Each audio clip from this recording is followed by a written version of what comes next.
Yo, what's up les amis, j'espère que vous allez potatoes. Ici Aurélien, votre préparateur physique et mental pour les concours et sélections de gendarmerie, police, pompiers, douane militaire et aussi le monde de force spéciale. Et aujourd'hui, on va faire un cours très spécifique sur les 3 clés pour gérer son stress pour les concours. Oui, je sais, ça fait un long moment que je n'avais pas fait de live sur Instagram, mais c'est l'occasion pour septembre de reprendre les cours avec vous, avec la mouche du coach pour cette nouvelle saison. Et on va aborder, ouais, je le répète, les 3 clés pour gérer son stress pour les concours. Alors pourquoi je fais un cours là-dessus aujourd'hui les amis? Donc n'hésitez pas à prendre un papier et un stylo. C'est parce qu'en fait je me suis rendu compte que beaucoup de personnes que je coachais avaient énormément de mal sur la gestion de leurs émotions et du stress au quotidien par rapport à l'arrivée des concours. Donc voilà, je sais que les écrits, les oraux, même le sport, etc., ça crée beaucoup d'anxiété pour beaucoup de personnes. Et malheureusement, la plupart du monde, non, des gens n'ont pas de techniques et de clés pour pouvoir contrecarrer ce stress. Et du coup, ils se laissent submerger. Et le jour J des sélections, bah, du coup, ils se retrouvent dans la mierda. Parce que bah, comme ils n'arrivent pas à gérer leurs émotions, le stress, bah, du coup, ils se retrouvent complètement tétanisés, soit au sport, soit les écrits, soit aux oraux. Et du coup, c'est échec sur échec. Donc aujourd'hui, on va aborder voilà, les 3 clés pour gérer le stress pour les concours. J'espère que vous avez pris un papier et un stylo et on y va pas plus tard que maintenant. Enfin, quoique, juste avant de commencer le cours, j'ai oublié de vous dire aussi, le 25 septembre, donc c'est dans pas longtemps, dans quelques jours, on fait le challenge Karma Fit Heroes. Le challenge Karma Fit Heroes qui va se dérouler le 25 septembre et c'est en ligne et c'est 100% gratuit et offert. Donc autant en profiter les amis. Et pendant 5 jours, on va faire de la préparation physique et préparation mentale pour les concours pareil, de gendarmerie, pompiers, militaires et forces spéciales. Il y a déjà 160 personnes qui ont rejoint le groupe Telegram pour le challenge. Donc voilà, si vous voulez le lien, vous avez le lien dans ma bio Instagram. Sinon, vous me demandez et je vous enverrai le lien pour rejoindre le challenge Karma Fit Heroes qui est 100% en ligne, 100% offert et avec une grosse communauté parce qu'on est 160 dans le groupe Telegram. Donc ça va être une dinguerie intergalactique. Dites-moi dans le chat les amis si vous êtes chaud pour avoir ce nouveau cours, la mouche du coach sur les 3 clés pour gérer son stress pour les concours. Et n'oubliez pas aussi de préparer un papier et un stylo parce que ça va débiter au niveau des techniques. Et si vous êtes chaud, on fera un exercice à la fin du cours. Yo, what's up Mathéo? Comment va notre chasseur alpin?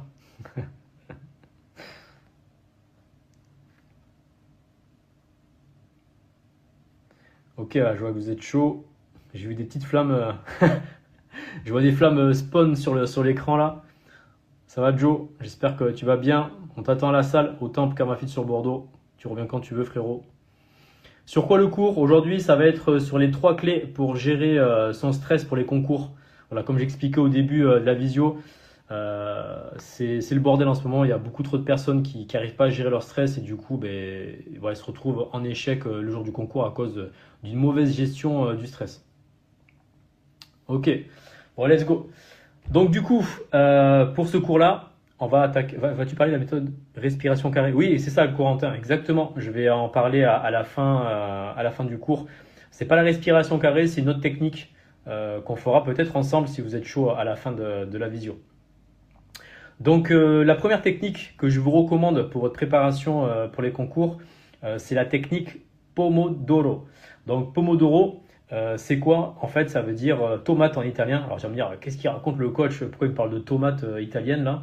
Ben, en fait, si vous voulez, dans les cuisines en Italie, à l'époque, même en France d'ailleurs, ça existait aussi, il y avait des tomates mécaniques. Et en fait, ces tomates mécaniques permettaient de mesurer le temps de cuisson des aliments dans la cuisine. Donc, par exemple, je sais pas, je fais un poulet ou un truc comme ça. Et donc, du coup, je tournais la tomate sur 20 minutes et let's go. Et en fait, la technique Pomodoro, a repris ce truc de minuteur en fait. Et en fait, on s'est rendu compte au niveau des neurosciences que le cerveau, au-delà de 25 minutes d'études sur un sujet spécifique, il commençait à être un peu en souffrance. Voilà. Donc quand je vois des gens bosser comme des tchécoslovaques sur les écrits, sur les oraux, etc., et de bosser comme des oufs pendant des heures et des heures, en fait, sachez une chose, c'est que votre niveau d'attention réduit considérablement au-delà de 25 minutes. Et donc la stratégie, enfin la technique Pomodoro, avec la tomate mécanique, c'est en fait d'étudier que pendant 25 minutes. Voilà. Et donc, en fait, si vous voulez, pendant 25 minutes, je sais pas, je vais lire un livre, je vais regarder un cours, etc. Donc, je vais étudier et je vais me lancer à haute intensité. C'est-à-dire que pendant 25 minutes, je suis en deep learning, c'est-à-dire que j'ai aucune notification, je suis en mode avion, je suis vraiment focus sur l'étude que je suis en train de faire. Sauf que au bout de 25 minutes, ce qui va se passer, c'est ça qui est super intéressant, c'est que votre Pomodoro, donc bien sûr, vous n'avez pas de tomate mécanique, vous installez l'application Pomodoro sur votre téléphone, parce qu'il y a des applications Pomodoro gratuites sur iPhone et sur Android. Et une fois que votre téléphone il sonne au bout de 25 minutes, que le cours vous plaise ou pas, la lecture ça vous plaît ou pas, vous faites une pause. Obligatoire. Dès que ça sonne, ting, je m'arrête direct, même si ça me passionne. Et pendant 5 minutes, je vais faire ma life. Donc, je sais pas, je vais marcher à l'extérieur, je vais faire un peu de ménage, un truc manuel qui ne demande pas beaucoup de réflexion intellectuelle pour pouvoir décompresser. Et au bout de 5 minutes, l'application va ressonner pour dire oh frérot, reviens bosser là parce que c'est bon, tu as été 5 minutes de pause et let's go, on repart pour étudier. Et donc, du coup, en faisant cette technique Pomodoro, on alterne en fait les phases de haute intensité d'études, les phases de récupération et ainsi de suite.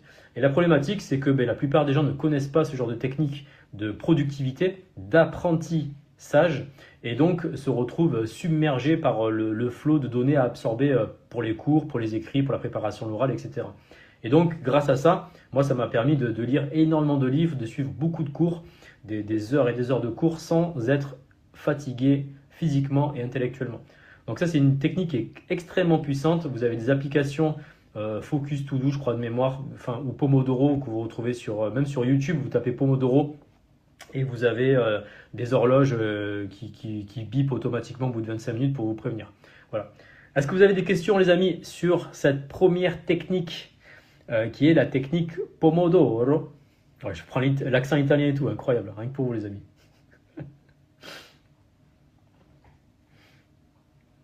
Alors bien sûr, pour les techniques de productivité, il y a énormément de techniques de concentration, mais voilà, je ne vais pas non plus tout vous donner, parce que sinon le live va durer 3h30. Salut Thomas. Ok, c'est good pour tout le monde. Est-ce que vous êtes chaud? Dites-moi dans le chat pour avoir la deuxième technique, c'est même une stratégie que j'ai mis en place pour gérer le stress pour les concours. Ah, excellente question, Zéine, je crois. Combien de répétitions de 25 minutes avec 5 minutes de pause? En fait, si tu veux, au bout de... attends, c'est au bout de combien de mémoire? Ah, j'ai un trou de mémoire. Bon, ça va revenir. En gros, je crois que c'est normalement au bout de 2 pomodoro, entre 2 et 3 pomodoro. Là, ça va te recommander de prendre 20 minutes de repos d'un coup. Parce que là, au-delà de 1 heure, 1 heure et demie de concentration au bout de 3 pomodoro, donc ça fait à peu près 1 heure et demie des poussières. Là, ça va te recommander, ouais, c'est ça, à peu près 20 minutes de repos. Et après, tu repars sur des cycles de 25 minutes et de 5 minutes. Et une fois que tu as fait 3 ou 4 pomodoro, à chaque fois, ça te recommande 20 minutes de repos. Donc en fait, si tu veux, il y a des gars, ça c'est un truc de fou, hein, sur YouTube, vous regardez, il y a des spécialistes du pomodoro. Il y a un Français, je crois, qui vit à l'étranger. On le voit, il a 2 ordinateurs, il a son chat à côté et tout. Et le mec, il fait de mémoire, il doit faire, je crois, peut-être entre 8 heures et 10 heures d'études d'affilée en utilisant cette technique Pomodoro. Donc on le voit, il y a son écran avec le compteur qui défile. Voilà. Et là, boum, dès que ça fait une pause, il s'arrache, il va boire son café, il revient. Et le mec, il enchaîne toute la journée ses Pomodoro pour étudier. Voilà, je ne sais pas ce qu'il étudie d'ailleurs. Mais en tout cas, je trouve ça assez impressionnant de faire 8 heures ou 9 heures, voire 10 heures d'affilée du Pomodoro. Le mec, c'est une machine de guerre. Bon, je pense qu'à mon avis, il doit faire des études dans la médecine pour étudier autant. Donc voilà, c'est une excellente question. En fait, les Pomodoro sont infinis, mais normalement, au bout de 3 ou 4, ça va te recommander automatiquement de faire 20 minutes de repos d'un coup, ce qui est normal pour que le cerveau puisse souffler et s'oxygéner. Salut, c'est quoi ton MBTI Aurélien? Alors Thibaut, je te le donnerai pas, parce que ça c'est perso. Je connais mon énéatype, mais ouais, mon MBTI, je te donnerai en privé, mais pas en live comme ça. Oui, on est chaud. Ok, super. Après, ouais, c'est ça. Après 4 Pomodoro, c'est 25 minutes de repos pour un cycle de 2h20. Merci Thibaut pour ta précision légendaire, monsieur Bérévert. Ok, deuxième technique qui est, enfin deuxième plutôt stratégie à mettre en place pour gérer le stress au quotidien. Je l'ai vécu avec pas mal de mes élèves. À l'approche des concours, ce qui se passe, c'est que la pression monte. Bon, c'est tout à fait normal. Si ton objectif, je sais pas, c'est d'aller dans les commandos marines, de rentrer en gendarmerie, chez les pompiers pro ou BSPP, etc., et que tu as le stress qui monte parce que ça te tient à cœur, c'est ton objectif de vie, ça te fait vibrer, c'est ta passion, bah, il est normal de stresser. Si tu ne stresses pas, c'est qu'il y a un problème, c'est que tu es en mode balistec et tu te dis, mais vas-y, si ça marche pas, je ferai plombier ou caissier à Lidl. Loin de moi voilà, je critique pas ces métiers-là, mais c'est pour donner le mot sur ça. Et le truc, c'est que la pression monte, on se monte le bourrichon, on étudie, on fait 10 fois plus de sport, l'anxiété va augmenter parce qu'on se dit putain, est-ce que je vais réussir ou pas? Mais en fait, on va rentrer dans ce qu'on appelle un cercle vicieux où on va faire toujours plus et on va se sentir débordé. Voilà, c'est pour ça que je vous ai aussi montré la première technique Pomodoro, c'est pour structurer votre quotidien pour que vous ne vous sentez pas submergé par les tâches à faire au quotidien. Voilà. Mais la deuxième stratégie qu'on va avoir, franchement, c'est une tuerie. La problématique, c'est qu'au niveau mental, on va être en souffrance, on va se sentir effectivement étouffé. Et donc, il nous faut une bouffée d'oxygène pour pouvoir décompresser, comme la technique Pomodoro. Et là, rentre en compte la stratégie que j'ai appelée Jamel Debbouze. Et ouais, les amis, c'est une tuerie intergalactique. Alors, ça peut être Jamel Debbouze, ça peut être Alban Ivanov. Moi, j'adore Alban Ivanov. Ou Redouane Bourguerabala. Bon, c'est un peu compliqué à... en tout cas, c'est des humoristes qui me tuent de rire. En fait, si vous voulez, quand vous êtes dans le down comme ça, au lieu de rester à ruminer en disant ouais, je vais réussir, est-ce que je vais échouer, est-ce que ça va être la merde, est-ce que ça va être dur, est-ce que ça va être compliqué, le look léger, le machin et tout, ça sert à rien. Ça sert à rien. C'est le jour J, il va falloir tout donner. Ça sert à rien pendant une semaine, 2 semaines, 3 semaines ou pendant un mois de ruminer comme ça non-stop, ouais, est-ce que je vais réussir? Ça sert strictement à rien. C'est une perte d'énergie, une perte de temps. Et donc la stratégie Jamel Debbouze, it's very simple les amis, vous allez voir. Quand vous rentrez du taf ou de l'école pour les étudiants et que vous êtes vraiment éreinté par votre journée et que là, votre esprit, votre petite voix interne commence à vous dire « Ouais frérot, ouais, on va encore échouer, ça va être la merde et tout, etc. » Tout de suite, vous coupez. Vous coupez cette voix intérieure qui va vous rabaisser non-stop. Et donc du coup, la stratégie Jamel Debbouze ou Alban Ivanov, pour ceux qui aiment certains humoristes, et bien c'est en fait dès que je rentre du taf, au lieu de regarder BFM TV, toutes les merdes qu'il y a en ce moment-là, je mets une vidéo humoristique. Et en fait, ce qui va se passer, les amis, c'est que déjà, si vous avez mis votre humoriste préféré, déjà, vous allez vous éclater de rire. Et de 2, vous allez pouvoir décompresser. Et troisièmement, au niveau neuroscientifique et au niveau physiologique, vous allez déclencher des neurotransmetteurs qui vont, comme voilà, tout ce qui est bien-être, en fait, des neurotransmetteurs comme la mélatonine, sérotonine, etc., qui vont vraiment vous relâcher et qui vont vraiment vous détendre. Et donc, du coup, vous allez pouvoir attaquer vos révisions en sérénité, attaquer le lendemain votre journée en sérénité, etc. Et la problématique que j'ai vu plein de gens s'effondrer, pleurer, stress comme ça, hyper tendus, comme des chats, tu sais, qui sortent les griffes et qui bombent le dos là, comme ça là. Et je les regardais, j'ai dit, mais frérot, ça sert à quoi? Déstresse, décompresse. Tu t'entraînes depuis des mois, voire des années pour réussir ton concours de pompier, de gendarmerie ou de force spéciale. Ça ne sert à rien de te mettre la pression non-stop comme ça. C'est bien d'avoir la pression, mais il faut savoir la gérer. Et donc, la stratégie Jamel Debbouze ou Alban Ivanov, pour ceux qui aiment Alban Ivanov, fonctionne à merveille. Et j'ai eu des résultats en coaching avec cette stratégie-là incroyable, où j'ai vu des personnes complètement effondrées le soir, et le lendemain, je les retrouve avec la banane comme ça. Voilà. Donc comme quoi, des fois, en préparation mentale ou même en préparation physique pour les concours, il ne faut pas chercher des techniques révolutionnaires, secrètes ou je sais pas quoi là. Des fois, il y a des trucs vraiment très simples à mettre en place au quotidien qui permettent de vraiment de switcher son mindset et de passer à un niveau supérieur. Du coup, juste pour rigoler, les amis, dites-moi dans le chat quel est votre humoriste préféré, qu'on voit à peu près si on a les mêmes goûts. Alors Thibaut, qu'est-ce que tu me dis? Tu préfères l'énéagramme à 9 profils ou un métier plus complexe à 16 profils quand il s'agit de comprendre le fonctionnement de quelque chose? En fait, Thibaut, je suis vraiment pas du tout d'accord avec toi. Là, on va passer sur un autre sujet le temps que tout le monde réponde. En fait, si tu veux, effectivement, l'énéagramme possède 9 profils, mais en fait, tu as complètement sous-estimé l'outil, puisque déjà, tu as les ailes, déjà. Et ensuite, après, tu as les lignes d'intégration, de désintégration, et ensuite après tu as les niveaux de vibration haute, vibration basse. Donc déjà, ça te fait plus de 64 profils différents. Voilà, déjà de base. Donc tu peux pas comparer cet outil-là avec le MBTI, qui est aussi un très bon outil parce que ça a été entre guillemets validé par des scientifiques. Mais non, moi voilà, je me raccroche sur l'énagramme. Pour moi, c'est l'outil ultime. Voilà.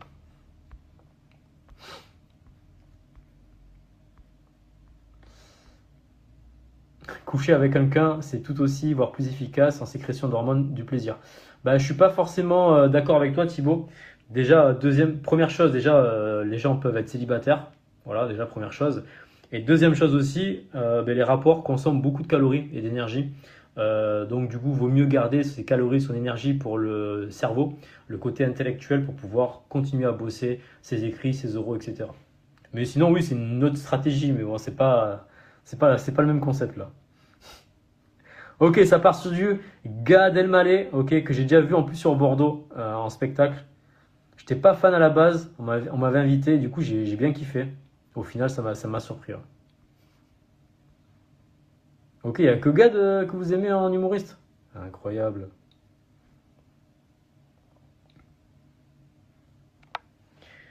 Ok, est-ce que vous avez des questions, les amis, sur cette deuxième technique, enfin deuxième stratégie, plutôt que j'ai appelé la stratégie Jamel Debbouze? Si vous avez des questions, n'hésitez pas, hein, je réponds avec grand, grand plaisir, les amis. Et après, on va attaquer la troisième et dernière clé. Vous allez voir, elle est fort sympathique. Ah, mais tu peux te faire, t'as rien à faire, peu de dépenses caloriques. N'importe quoi, je te jure.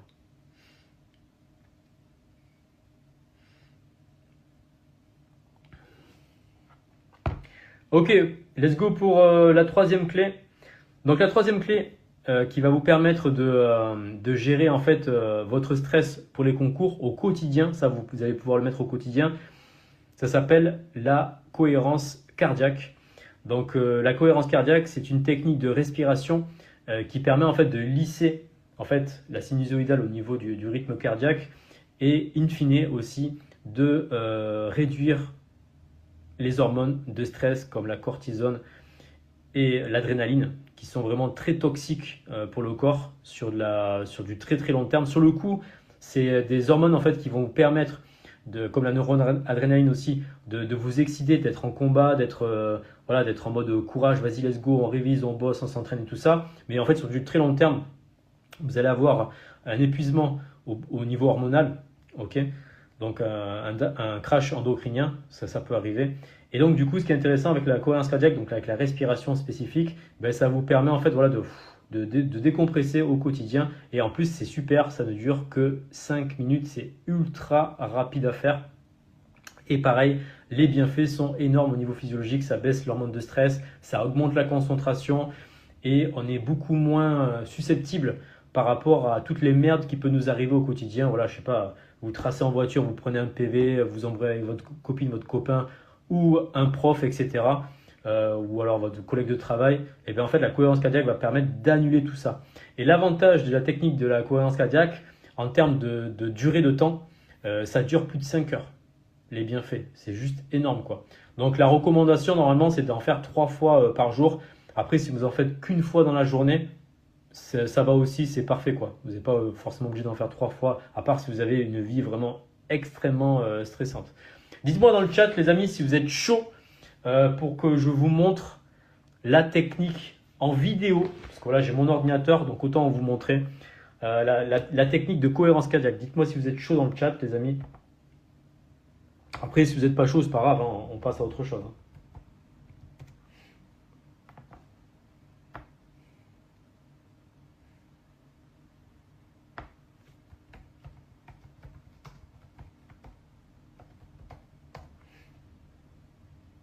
Ok, Pierre il est chaud. Ok, Emric aussi. C'est quoi, Tib aussi. Kaji aussi. Oh, les gars, vous êtes vraiment chaud de ouf. Ça fait plaisir. Ah, ça balance des flammes à tout va. Incroyable.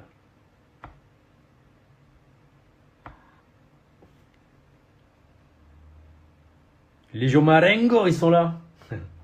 Tu fais respiration au carré. La respiration au carré, je l'utilise pas du tout. Mais ça se fait aussi, hein, c'est une technique parmi tant d'autres. Moi, personnellement, je préfère la cohérence cardiaque. Après, voilà, il y a un milliard de techniques au niveau respiration. Tu as la méditation, voilà, t'as plein de trucs, tu as plein de techniques que tu peux mettre en place, Thibaut. Ok. Donc, les gars, vous êtes chaud, d'accord? Super, excellent. Ce que je vais faire, je vais vous filmer mon écran. Ok. Et du coup, je vous invite à faire l'exercice avec moi en live. Let's go? Ouais, Corentin, il est chaud aussi. Ok. Donc vous allez voir, c'est très simple. Ouais, il y aura le replay Thibaut après par la suite. Donc vous allez voir, c'est très très simple. Vous n'avez pas besoin de vous mettre en position de méditation et tout, même si voilà, si vous pouvez vous mettre en position de méditation, nickel, ça permet d'être mieux concentré.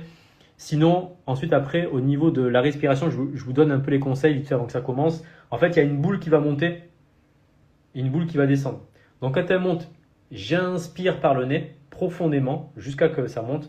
Et dès que ça redescend, j'expire. Ok? Et je vais respirer uniquement par le nez.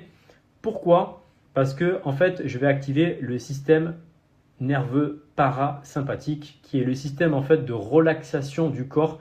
Et c'est le système nerveux parasympathique gère les organes comme voilà le foie, tout ce qui est émonctoire et aussi tout ce qui est digestif, etc. Enfin digestion et tout ça, la respiration et tout. Donc du coup, quand on utilise cette technique de respiration, on active un système nerveux et ça permet de régénérer plus rapidement ce système nerveux et d'être plus détendu. Vous allez voir, c'est hyper efficace comme technique. Moi, je l'utilise au quotidien, que ce soit en stage, en coaching, etc. Et c'est une tuerie intergalactique. Ok, je vois que vous êtes chaud. Let's go. Je vais vous filmer l'écran et puis on se retrouve dans exactement 5 minutes. Ça dure 5 minutes pile poil. Donc voilà, let's go, on y va.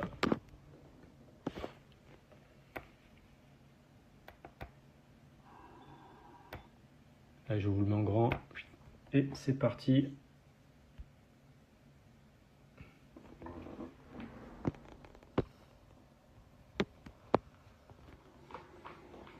Donc là, j'inspire par le nez quand la boule monte. Et j'expire toujours par le nez. Alors là, dans la vidéo, ils disent par la bouche, mais je vous recommande plus par le nez. Je vais vous monter le son aussi, excusez-moi. Comme ça, vous avez le son. Et c'est parti.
Alors vous allez voir les amis aussi, quand vous inspirez, votre rythme cardiaque va accélérer, ce qui est tout à fait normal. Et quand vous allez expirer, ça va ralentir.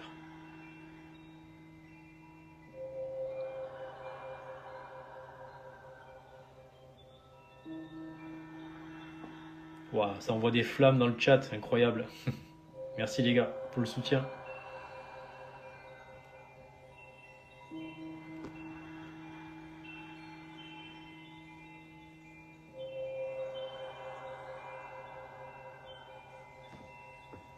Quand la boule augmente, enfin quand la boule monte, j'inspire.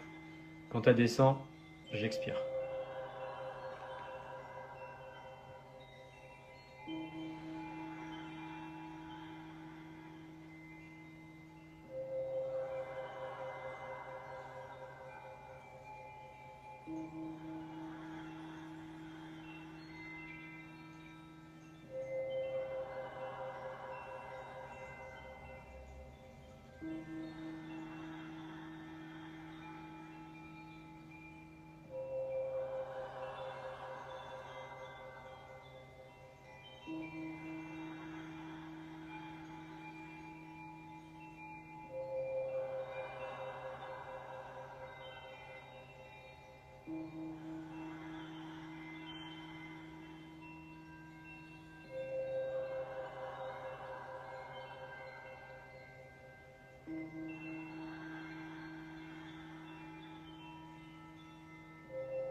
Alors si vous avez une montre cardio, vous allez voir à la fin de la session, vous allez gagner à peu près 10 battements. Vous allez avoir 10 battements de moins presque sur votre rythme d'habitude.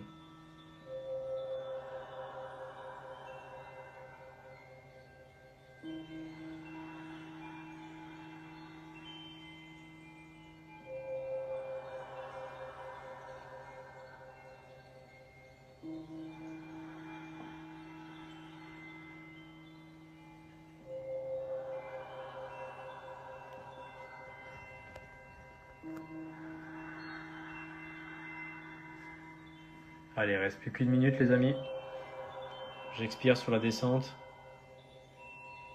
J'inspire par le nez sur la montée.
Et voilà, terminado.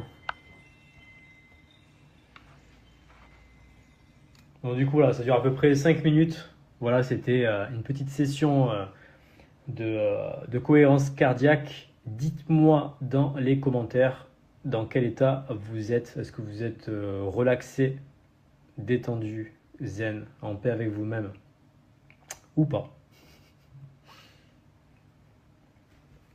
Prenez le temps de la réflexion les amis. C'est important d'avoir votre retour.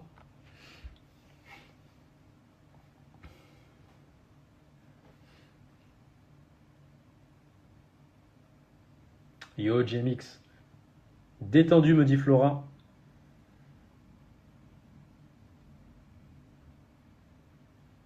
Ah, super ça.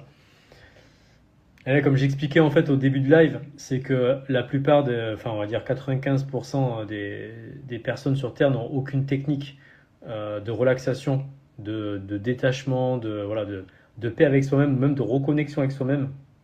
Et vous avez vu, merci. Alors Léo me dit, je me sens vraiment détendu. Ok, super. Franchement, c'est cool. Voilà, donc les gens n'ont pas de technique pour pouvoir décompresser mentalement et aussi physiquement. Et c'est le genre d'outil voilà, que vous pouvez mettre, vous avez vu, ça dure 5 minutes, il y a une vidéo à regarder sur YouTube. Et là, on se sent vraiment détendu. Le truc, c'est que là, je vous montre quelque chose de très simple à mettre en place. Bien sûr, il y a d'autres techniques, comme par exemple la méditation de type calme mental ou analytique ou quantique. Là, c'est des trucs vraiment beaucoup plus poussés. Il ne faut pas avoir un niveau expert, mais il faut quand même avoir de bonnes bases. Là, c'est vraiment les fondamentaux, le b.a.-ba. Mais après, si vous voulez passer sur des techniques plus avancées, n'hésitez pas à me contacter, je vous les donnerai en perso. Mieux, je sortais d'une séance, en plus c'est top, je ne connaissais pas. Ouais. Comme vous avez pu le voir des fois sur Instagram, à la fin de nos entraînements, chez KarmaFit sur Bordeaux, au temple, à la fin des gros WOD de porc qu'on fait là, avec des burpees de la course, lestés, des tractions, et l'haltéro, etc. Et bien, la dernière fois, il y avait Rémi, un commando marine, un ancien commando marine, Jobert, qui a rejoint l'équipe KarmaFit. Et ils ne connaissaient pas en fait, ils ne connaissaient pas la méditation, cohérence cardiaque. Eux, ils font du top de mémoire, optimisation du potentiel humain dans le monde de l'armée. Ça ressemble un peu à ce genre de technique, mais ils ne connaissaient pas trop. Et donc, je lui ai montré à la fin de la séance. Et donc, pour répondre à ta question, Léo, est-ce que tu conseilles cette technique après un entraînement? Bien sûr, à 10 000%, parce qu'en fait, votre entraînement est un stress positif pour l'organisme. Mais si vous pouvez le contrebalancer avec quelque chose qui va vous permettre de récupérer nerveusement et physiologiquement et mentalement derrière, bien sûr. Et donc, on a fait le test pendant plusieurs semaines avec les gars à la salle, et aussi avec Rémi, Commando Marine, et tout le monde a kiffé. C'était unanime, et maintenant, c'est carrément les élèves qui me demandent à la fin de la session, ouais, Aurélien, est-ce qu'on peut faire la méditation pour décompresser de la journée et de l'entraînement et tout ça. Donc ouais, je vous le recommande vivement. Et dites-moi aussi dans le chat, les amis, est-ce que vous faisiez déjà ce genre de technique auparavant chez vous? Par exemple, la méditation, la cohérence cardiaque, la technique des 4 C que nous disait notre cher ami Thibaut de mémoire. Est-ce que vous connaissez, enfin, est-ce que vous avez déjà pratiqué ce genre de technique ou est-ce que c'est vraiment une grande première pour vous? Parce que moi, ce que je vois en règle générale quand je fais des stages ou des camps d'entraînement et tout, c'est qu'au moins 95% du groupe n'a jamais pratiqué. Voilà. Donc, ou alors les 5% qui ont pratiqué, c'est avec moi parce qu'ils ont fait un coaching, etc.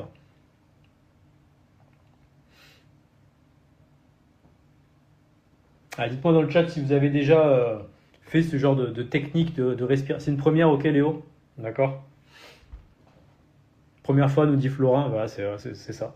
Première fois pour tout le monde. Alors que vous voyez ça, ce genre de technique qui est extrêmement simple à mettre en place, c'est des choses qu'on devrait enseigner à l'école pour les enfants, pour que justement ils soient moins stressés au quotidien et qu'ils ne soient pas en mode boule de nerfs quand l'école, tu sais, ça sonne à la sonnerie à 16h ou 7h là, et qu'ils soient remplis de nerfs parce qu'ils n'ont pas réussi à décompresser émotionnellement et physiologiquement. Respiration carrée avant même... Attends. Respiration carrée avant moment stressant, match contrôle, etc. Ok. Ouais. Respiration carrée aussi, ça marche bien. Mais moi, personnellement, je ne l'utilise pas. Mais c'est utilisé par les Navy Seals, en l'occurrence. Ouais, c'est utilisé énormément par les Navy Seals. Donc oui, pourquoi pas. Parce que l'avantage de la technique carrée, c'est que c'est beaucoup plus rapide à mettre en place. Après, est-ce que c'est aussi efficient au niveau physiologique et mental que la cohérence cardiaque ou la méditation? Là, c'est une question que je ne pourrais répondre parce que là, il faudrait faire des études scientifiques sur le sujet.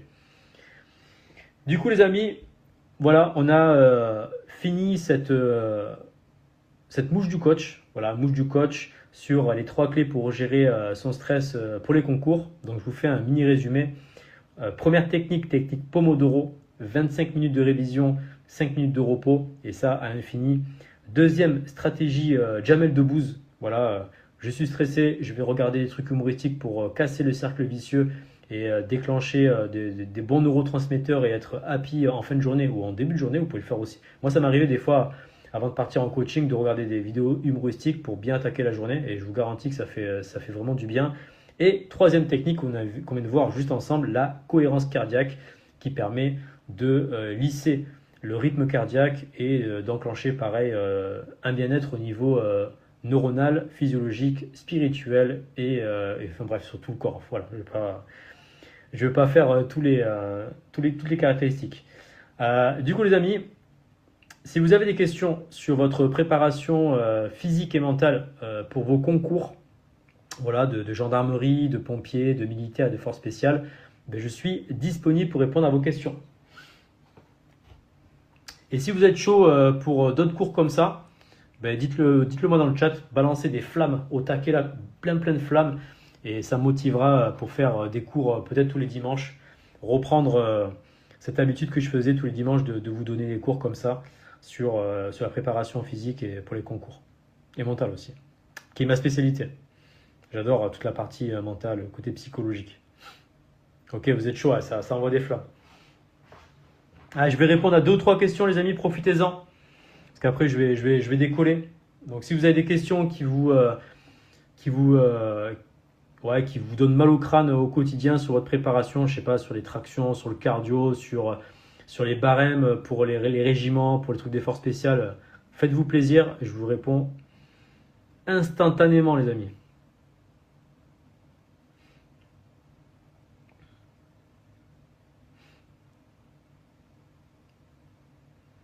Il y a un truc aussi que j'ai remarqué, le temps que vous me posiez des questions, dans les stories, quand je fais des FAQ, j'ai remarqué que beaucoup de monde ne connaissait pas les barèmes pour les régiments qu'ils visaient. Donc faites très attention à ça, parce qu'il y a beaucoup de personnes qui postulent, notamment, je sais pas, on va dire dans l'armée, truc classique. Ils savent même pas qu'il y a un Luc Léger, qu'il y a des squats sur 1 minute ou des tractions. Ça me fend. Ça me fend en deux, je comprends pas le concept. Les gars, quand vous postulez dans je sais pas, dans un régiment ou dans un truc comme ça, ou police, peu importe, renseignez-vous sur les barèmes, renseignez-vous sur ce que vous allez avoir à faire durant le concours. Ne pensez pas arriver comme ça en disant c'est bon, je signe et je suis pris. Moi, ça me troue à chaque fois quand je vois ça. J'ai des retours de mes élèves en me disant putain, Aurélien, il y a des gars, ils savaient même pas qu'il y avait un luc léger, des tractions et tout. Je dis ouais, ils sont sérieux, les gars. Donc faites très attention à ça. Alors, je pense pas que la communauté Karmafit soit à ce niveau-là quand même, parce que là, c'est niveau SECPA plus là. Mais faites très attention quand même, renseignez-vous sur les barèmes, notamment aussi pour le premier PMA. J'ai vu aussi que personne ne connaissait les barèmes pour la PMPFS, pour les commandos marines, pour le GIGN et tout. Là, je parle pour les unités d'élite. Donc renseignez-vous parce que, en fait, si vous voulez, si vous ne connaissez pas les barèmes, comment voulez-vous vous préparer? C'est comme si tu arrives, tu me dis ouais, Aurélien, vas-y, je veux faire un marathon. Ok, tu connais la distance du marathon? Non, mais faut juste courir. Non, frérot, c'est 42 km, c'est presque 6 mois de préparation si tu veux faire un bon temps. Parce qu'en 8 semaines, tu peux être prêt pour un marathon, hein, 8 ou 12 semaines. Mais il y a tout un plan à faire. C'est pas la même chose que de courir un semi-marathon, un 10 ou un 5 km. C'est pas du tout la même prépa. Donc ça, moi, je comprends pas. Je comprends pas comment on peut pas ne pas connaître les barèmes. Alors tu vas me dire, oui, mais c'est très dur à trouver. Ou pas. T'appelles le CIRFA, il te donne les barèmes en live, en fait, tu vois. Donc ouais, faites très attention à ça parce que ça me choque. Ça me choque, je comprends pas le concept. Ok, j'ai vu qu'il y avait des questions. Ok, let's go. On va répondre à ça. Alors, je crois que j'ai vu un truc sur la musculation. Que penses-tu de la musculation pour les entraînements? Alors, la musculation, c'est bien, mais il ne faut pas que ça représente ton corps des séances. Ok. Moi, par exemple, en termes de pourcentage, ça doit être par exemple 95% de cardio et de poids de corps et 5% de musculation et d'haltérophilie. Voilà. Parce que dans la préparation, force opérationnelle, force de l'ordre et force spéciale, les gars, on s'en bat les steaks. Que vous fassiez des développés couchés à 100 kg, des deadlifts à 180, c'est pas ça qui va faire que vous allez réussir vos sélections. Ce qui va faire que vous allez réussir vos sélections, c'est que vous fassiez des, je sais pas, 20 tractions, 60 pompes, le 4 kg, le 4 kg en 16 minutes, ce genre de choses. On vous demande pas de faire des développés couchés à 100 kg. Je sais pas, je comprends pas le concept. Pareil, je vois plein de gars qui me contactent, Aurélien, ouais, je stagne depuis de plusieurs mois. Je fais ok, tu fais quoi? Je fais du split. Et puis, mec, du split quoi. Ouais, lundi je fais le haut du corps, mercredi je fais le bas.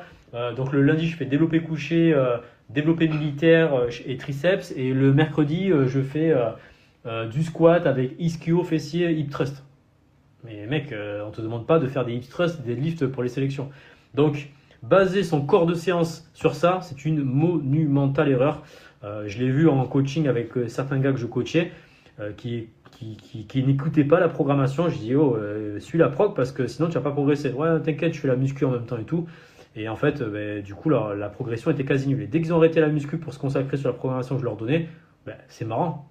Ils avaient du résultat. Donc voilà. Donc en fait, la musculation, c'est ok, il n'y a pas de souci, mais ça ne doit pas représenter plus de 10 à 20% de votre entraînement. Voilà, j'espère avoir répondu à ta question, Léo. Alors, si on compare avec les Américains, les Français, ce n'est pas du tout les mêmes types de tests. Aux États-Unis, il y a beaucoup de tests de force pure. Et pareil, au Canada, il y a carrément des tests de développé couché, de deadlift et de back squat, parce que j'ai eu en coaching des Canadiens pour les forces spéciales. Mais voilà, c'est vraiment des barèmes différents, des missions différentes. C'est pas la même chose. Donc en France, nous, on demande d'être fort en poids de corps et en cardio. Greg, combien de temps peut durer la préparation physique et mentale? En fait, c'est une excellente question, Greg. En fait, tout dépend de ton objectif déjà, et tout dépend aussi de ton niveau de base.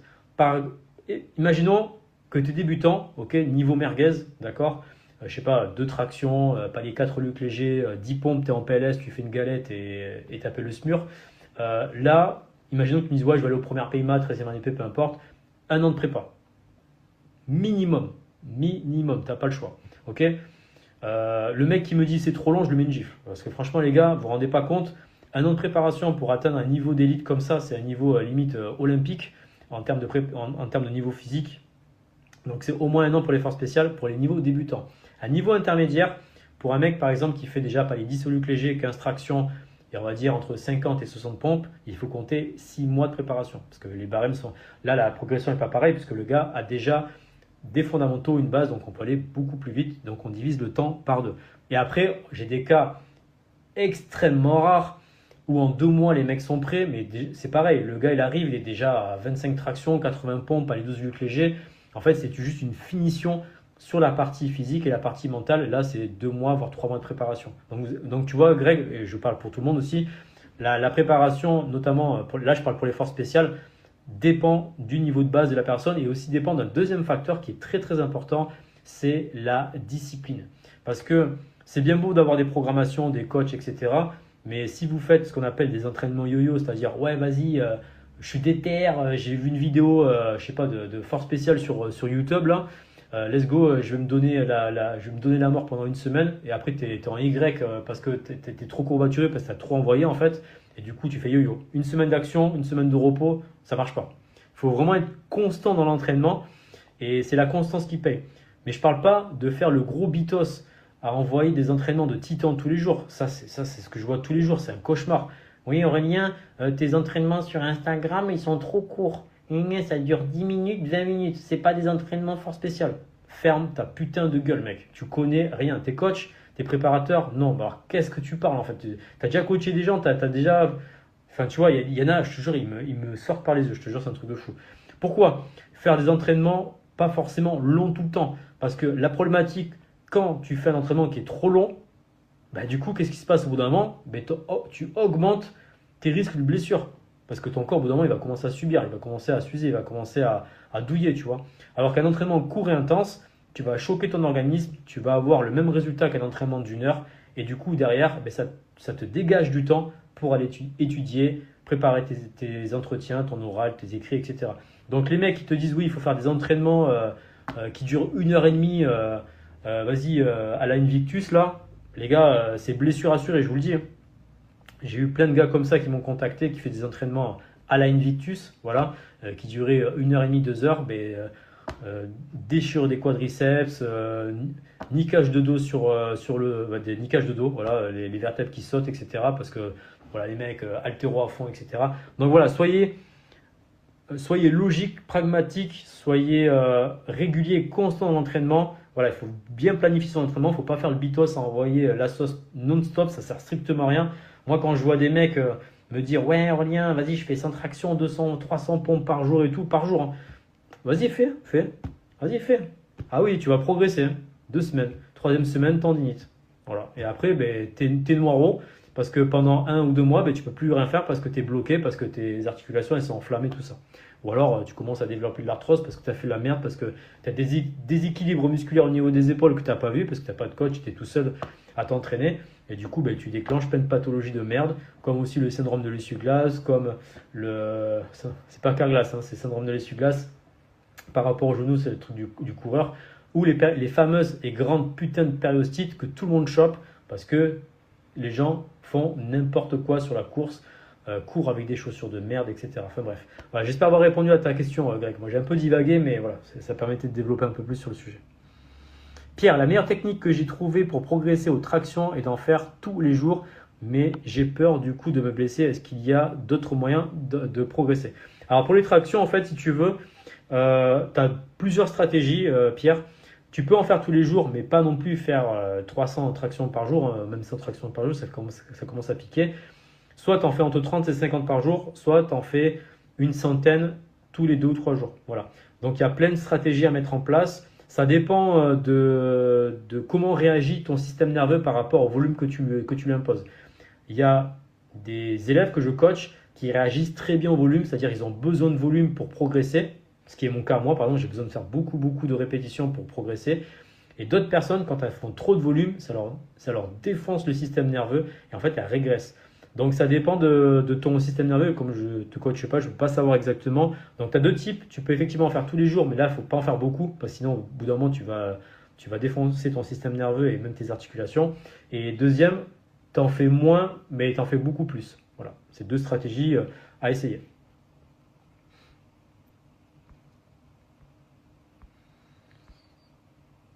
Ok.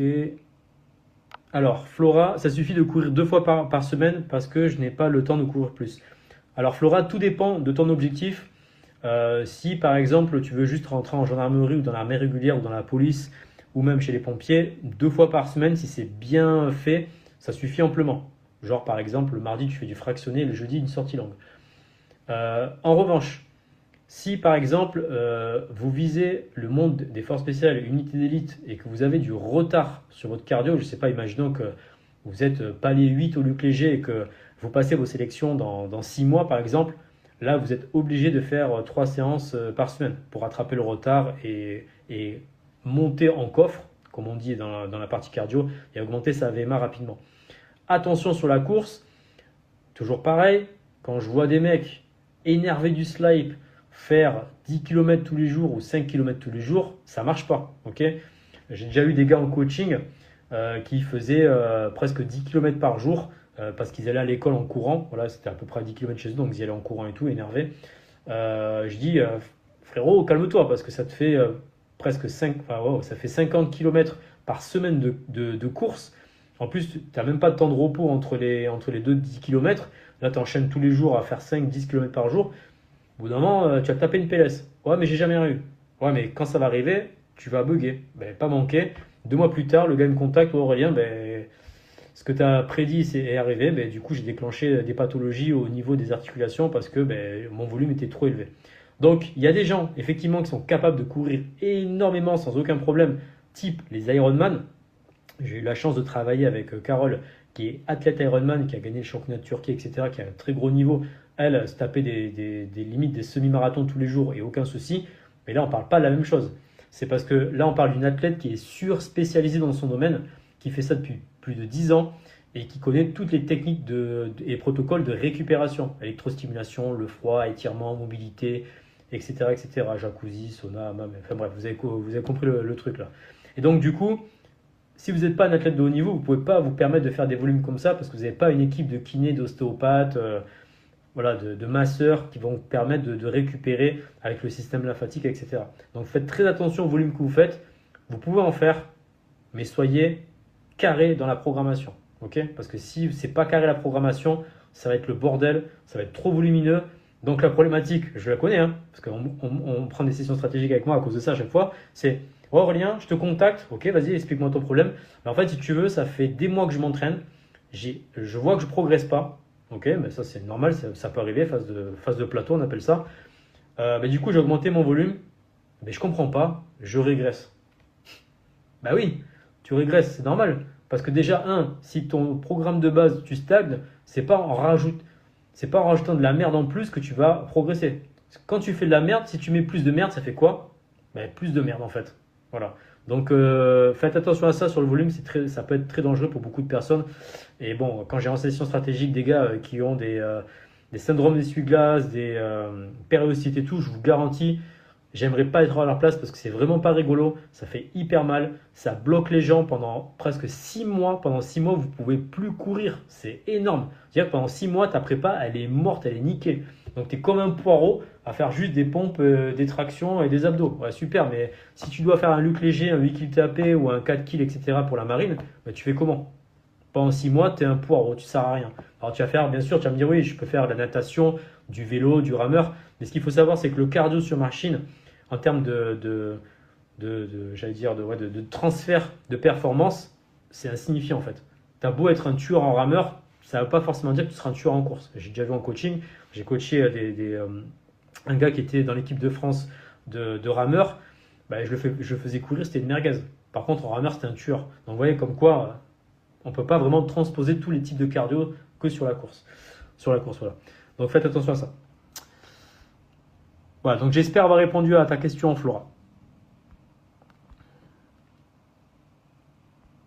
Les filles sont obligées de faire des pompes. Oui, ça dépend dans quel test, mais normalement, oui. Alexandre me pose une super question. Salut, pour le GIGN, boxe ou MMA? Alors, ayant travaillé avec David Corona, ancien négociateur du GIGN, parce que j'ai eu la chance et l'honneur d'avoir eu un cours avec lui sur l'art de la négociation pendant 2h30 pour les disciples du stage immersion. Donc, salut David, si tu vas regarder le replay par la suite. Merci infiniment pour ce cours qui a été incroyable. Lui, il préconisait le MMA. Voilà, ok. Moi, personnellement, je ne suis pas hyper fan pour plein de raisons, mais je ne vais pas faire une explication pendant 20 ans là-dessus. Personnellement, moi, je recommanderais plus le pied-point voilà, pied-point, comme par exemple la taille, kickboxing, etc. Voilà, donc vous avez tout ce qui est pied-point et le MMA. Voilà, et en pied-point, la taille pour moi c'est le number one. Voilà, parce que c'est hyper puissant. Tu affrontes un combattant de taille qui maîtrise. Voilà, franchement, mec, pour l'approcher, va falloir se lever tôt. Parce qu'entre les coudes, les genoux, laisse tomber. Les mecs en plus sont ultra résistants. Donc, ouais, moi je recommencerai plus la taille en pied-point. Et après, ouais, voilà, le MMA pour le côté corps à corps, soumission au sol, gestion de la distance, etc. Voilà. J'espère aussi avoir bien répondu à ta question, Alexandre. Et aussi un autre truc aussi qui est important par rapport au sport de combat, ça vient de me popper dans la tête, c'est que faites pas forcément par rapport à moi ce que je vous recommande, ou David Corona, ou même un mec des forces spéciales, faites en fonction de vous en fait aussi. Par exemple, j'ai aussi travaillé avec François Gilbert du GIGN, on avait fait des stages d'immersion ensemble, et lui c'était enfin,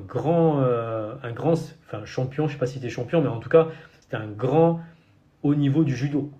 Le mec, il s'entraînait avec l'équipe de France au judo et ça ne l'a pas empêché de rentrer au GIGN. Il ne maîtrisait pas le pied-point et pourtant, je pense qu'à mon avis, il en a plié plus d'un au judo. Et d'ailleurs, même au GIGN, ils ont même mis des cours de judo tellement ils ont trouvé ça super pertinent pour leur métier d'opérationnel. Donc, voilà, je sais pas si tu me dis, ouais, je kiffe le kung-fu, le wing chun, la boxe chinoise, etc. et que ça te fait kiffer, let's go en fait. Le plus important, c'est de trouver le sport de combat qui vous fasse kiffer en fait. Voilà.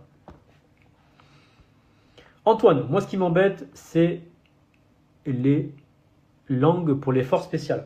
Alors oui, ça c'est une grande problématique qu'on rencontre en France, c'est très typique français, parce qu'en France, si vous voulez, nous sommes des biquettes intergalactiques en anglais. Voilà. Donc moi j'ai vécu en Australie pendant 1 an, parce que j'avais fait un visa working holiday, donc travail-vacances, voilà, pour ceux qui ne sont pas bilingues.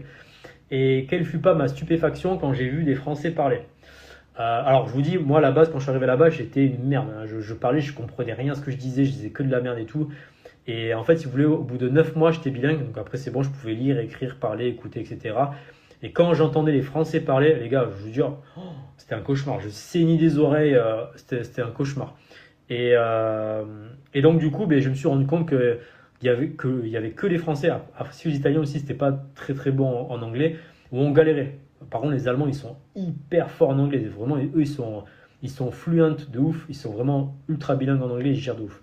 Et donc du coup la problématique c'est que quand vous allez postuler pour les forces spéciales et si vous n'êtes pas bilingue, eh bien moi imaginons je suis recruteur, je vois le profil A qui a par exemple les 12 huiles léger, 17 tractions, donc on va dire les notes max pour les CSO, et le mec qui a les mêmes notes, voilà, il y en a un qui est bilingue et l'autre qui est pas, ben les gars, le choix il est vite fait en fait. Le mec qui est pas bilingue, au revoir, bye à Dubaï, tu dégages. Voilà. Donc tu pourrais me dire, ouais, mais Aurélien, t'es un peu sévère quand même, parce que ouais, c'est l'anglais, machin, tout ça. Mais en fait, ce qu'il faut vous dire, les gars, c'est que les forces spéciales, c'est des unités d'élite. Ils n'ont pas de temps à perdre à t'apprendre l'anglais, en fait, si tu veux. C'est à toi d'apporter quelque chose au régiment.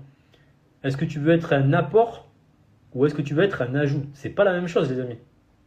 C'est pas la même chose. Être un apport ou un ajout. Un ajout, mais en gros, tu es un soldat lambda qu'on ajoute dans une section, dans une escouade. Voilà, on t'ajoute. Un apport, c'est pas la même chose. Tu apportes tes compétences, tu apportes ton bagage, ton expérience, ton vécu, ta maturité, ton leadership, ton art oratoire, ce que tu veux en fait. Voilà, toutes les compétences que tu as bossées dans le civil avant d'arriver dans le monde militaire. Donc la question qu'il faut se poser, c'est est-ce que tu veux être un apport ou un ajout? Moi, personnellement, être un ajout, ça me casserait la tête. Ça me ferait chier de me dire, ouais, je suis un soldat lambda, même si tu fais partie des forces spéciales, tu vois. Donc, vraiment être un apport et pas un ajout. Donc, l'anglais, les gars, la dernière fois, je me rappelle, j'avais fait une visioconférence avec des stagiaires. C'était au stage immersion, je crois que c'était le 6-7, je ne sais plus quel stage immersion. Et dans le stage d'immersion, il y a des forces spéciales. Parce que je travaillais avec Wayne du 1er PMA, Fred du 13e RDP, Tony Commando Marine Hubert, etc. Et dans la visio, donc il n'y avait pas les forces spéciales, j'étais juste avec les stagiaires, je parle l'anglais. Et là, les stagiaires, ils s'éclatent de rire en mode on est des merdes en anglais, tu vois. Alors les gars, j'ai attrapé le somme du terre-terre, j'ai attrapé le somme. Je leur ai mis une disquette intergalactique pendant 1 heure presque, juste sur l'anglais. Je leur dis, les gars, moi, ça vous fait rire? Moi, ça me fait vraiment pas rigoler. Parce que là, en fait, si vous voulez, vous êtes en train de jouer votre carrière professionnelle. Et vous, ça vous fait rire parce que vous ne savez pas parler anglais. Moi, ça me fait vraiment pas rire. Donc les gars, Là, actuellement, vous avez un truc, ça s'appelle Internet. Voilà, vous avez YouTube, vous avez Google. Vous tapez apprendre l'anglais et let's go, quoi. Ouais, mais c'est compliqué, nanana. Non, c'est compliqué parce que tu veux que ce soit compliqué. Si tu veux que les choses soient simples, trouve des stratégies, des tactiques et des techniques à mettre en place pour que ce soit simple.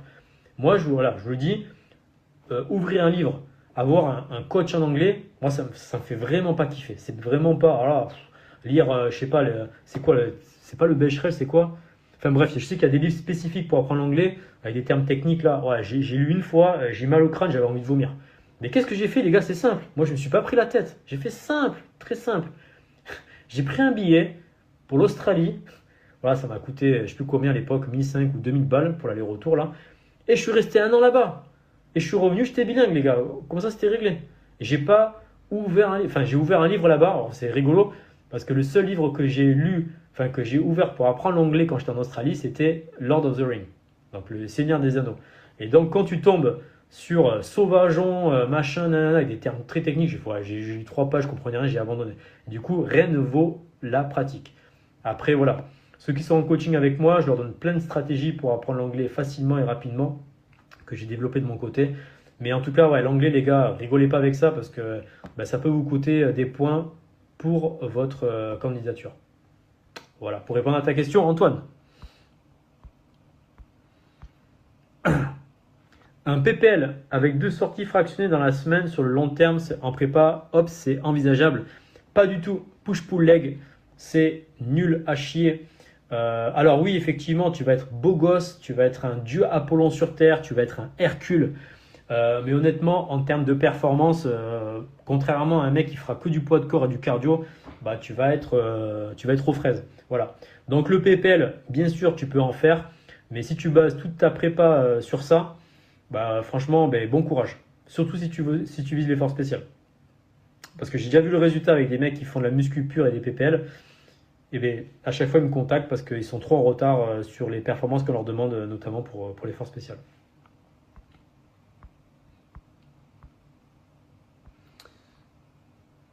Ok. Antoine, pour l'effort spécial, que conseilles-tu en sport de combat? J'ai déjà répondu, c'est MMA ou la taille.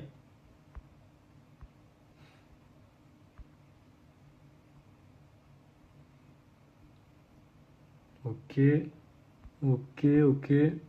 Corentin, tu aurais un programme rapide pour me préparer à l'armée de l'air. Je suis au lycée, j'ai le temps.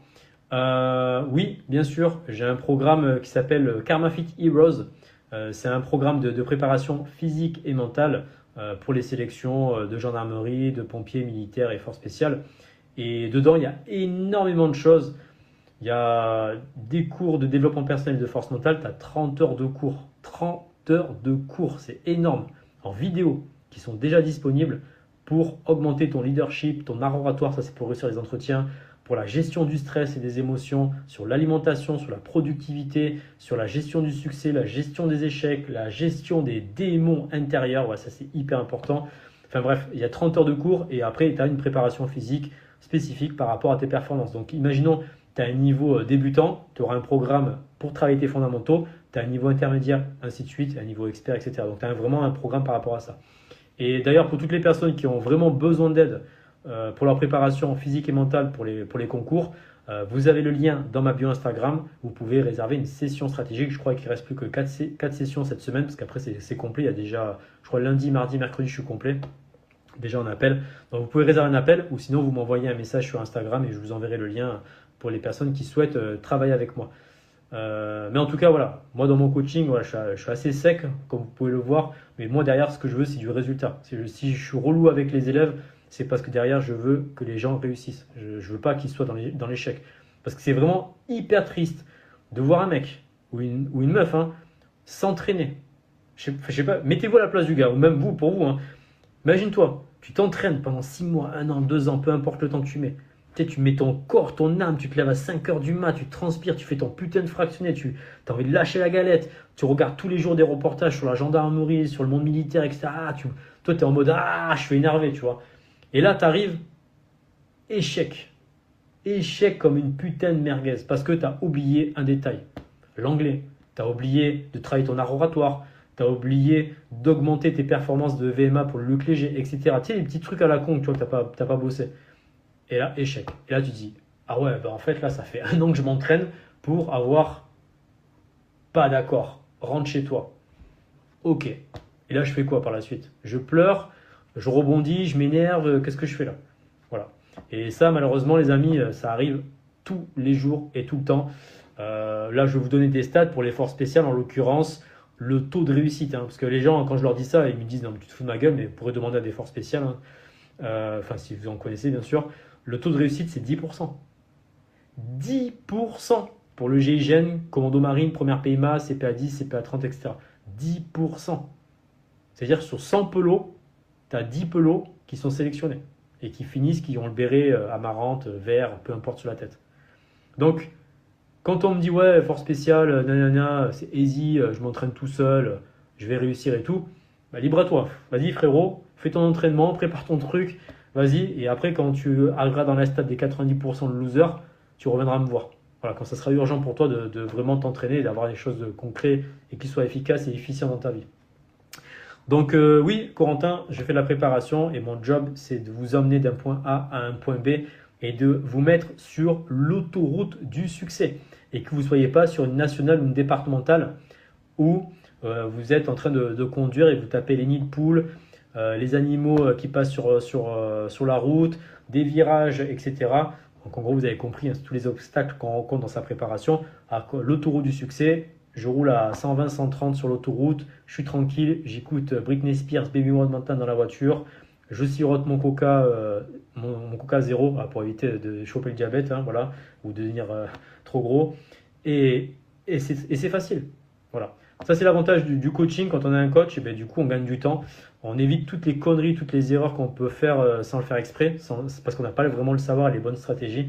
Et du coup, on va directement vers la réussite.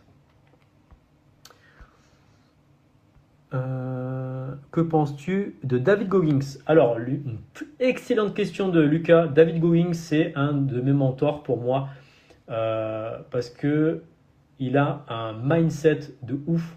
Bon, déjà, c'est un leader, donc ça, c'est cool parce que je suis aussi un leader, donc du coup, on se connecte spirituellement à ce niveau-là. Et deuxième chose aussi, c'est que comme c'est un leader et que je me reconnais là-dedans, ben, du coup, il a développé un gène spécifique au niveau génétique qui s'appelle le gène de la résilience. Alors, ce qu'il faut savoir, c'est que tous les êtres humains sur Terre ont ce gène-là, le gène de la résilience.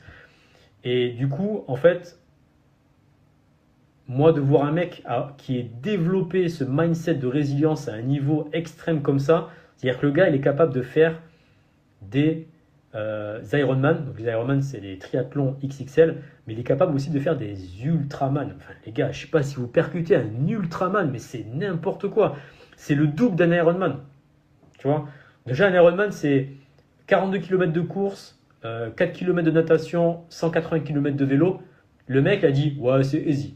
Franchement, c'est easy. Vas-y, moi, Nico Mouk, je fais le double. Je fais l'Ultraman. L'Ultraman, en fait, tout est doublé par deux, en fait. Et le mec, il finit dans les 3 premiers. What the fuck? Et quand on lit sa biographie, donc dans le livre qui s'appelle You Can't Hurt Me, voilà, qui va apparemment être traduit en français, parce que voilà, bon, les Français et l'anglais, ça fait 10, donc du coup, ils vont être obligés de le traduire en anglais, enfin en français plutôt. Bah, du coup, moi, quand j'ai lu ce livre, j'ai bugué. J'ai dit, mais what the fuck, c'est quoi ce monstre? C'est un truc de fou. Donc, David Goggins, c'est vraiment un exemple à suivre. Et d'ailleurs, dans mes coachings, dans mes stages, j'utilise énormément d'exemples de David Goggins pour appuyer mes propos. Et ouais, c'est vraiment un exemple à suivre parce que ce mec-là, il a traversé l'enfer avec la Hell Week, avec les Navy Seals, donc les commandos marines américains. Et voilà, on apprend beaucoup de choses dans sa stratégie de pensée. Voilà, donc franchement, super mec. Itsuru! Bonjour, j'aimerais devenir infirmière dans l'armée. Que dois-je faire pour m'inscrire? Alors, infirmière dans l'armée, bah, du coup, déjà, il faut que tu passes tes CSO, hein, voilà, tout ce qui est cardio, squat, et, enfin poulie, parce que tu es une femme, donc c'est pas les tractions, c'est les poulies. Et selon les barèmes que tu auras, bah, du coup, tu seras validé ou pas. Mais en tout cas, si tu as besoin d'aide, Itsuru, bah, n'hésite pas à me contacter en MP pour que je puisse t'aider par rapport à ça.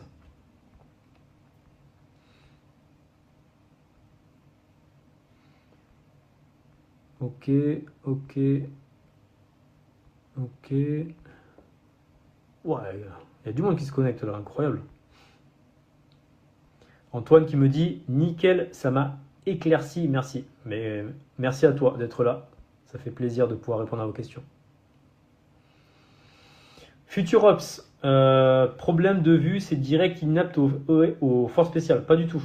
En fait, problème de vue, ça dépend. Déjà, est-ce que tu es myope? Est-ce que tu es astigmate, hypermétrope, etc. Donc, et en plus, par rapport à ça, quel est le degré de myopie que tu as? Je ne peux pas te dire, je ne suis pas médecin militaire, je ne suis pas habilité pour te répondre à ça. Mais en tout cas, toujours est-il que si par exemple tu as vraiment de la myopie aiguë, entre guillemets, je ne sais pas si ça se dit dans le domaine de l'ophtalmo là, mais du coup, il faut faire des lasers. Opération laser, voilà, un petit coup de laser au niveau des yeux là, et problème réglé. Et du coup, après, tu peux postuler pour les forces spéciales. Mais attention, j'ai plus la stat en tête, enfin le temps en tête, mais quand tu fais une opération laser pour les yeux, je crois que tu as entre 3 à 6 mois d'inaptitude temporaire pour que tu puisses postuler pour l'armée en fait. Donc il faut vraiment s'y prendre longtemps à l'avance. C'est pas genre je pose mon dossier, je me fais opérer, parce que ça se trouve, tu vois, le mois d'après, tu peux passer des tests. Donc la technique en fait, enfin la stratégie plutôt, c'est vraiment de te faire opérer le plus tôt possible. En revanche, l'opération coûte très cher au laser. J'ai un de mes élèves qui l'a fait il n'y a pas longtemps, je crois que c'est dans les 2000 ou 3000 euros